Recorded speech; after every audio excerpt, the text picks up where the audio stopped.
सांगली येथे खणीत आढळला वृद्धाचा मृतदेह। स्पेशल रेस्क्यू फोर्सच्या मदतीने मृतदेह काढला बाहेर।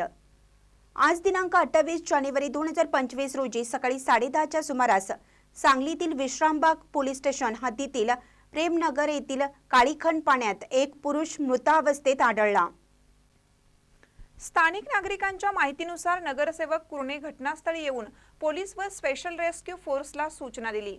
मृतदेह पाण्यातून बाहेर काढण्याचे काम पोलीस व स्पेशल रेस्क्यू फोर्सने केलं। मृत व्यक्तीची ओळख तानाजी बाबू वडर वय 65 म्हणून झाली। ते सांगलीतील बाल हनुमान कॉलनी येथील रहिवासी होते। मृत व्यक्ती सकाळी 8 वाजल्यापासून घरातून बाहेर पडली होती आणि त्यांचा मृतदेह 10:30 वाजता पाण्यात तरंगताना दिसला। घटनास्थळी स्पेशल रेस्क्यू फोर्सचे सदस्य कैलास वडर, सागर जाधव, ओंकार पात्रवट, महेश गव्हाणे, चेतन माळी आणि राजू मोरे उपस्थित होते। मृतदेह शासकीय रुग्णालयात सांगलीला पाठवण्यात आला असून पोलीस तपास करीत आहेत। महानकर न्यूजसाठी आदी माने, मिरज।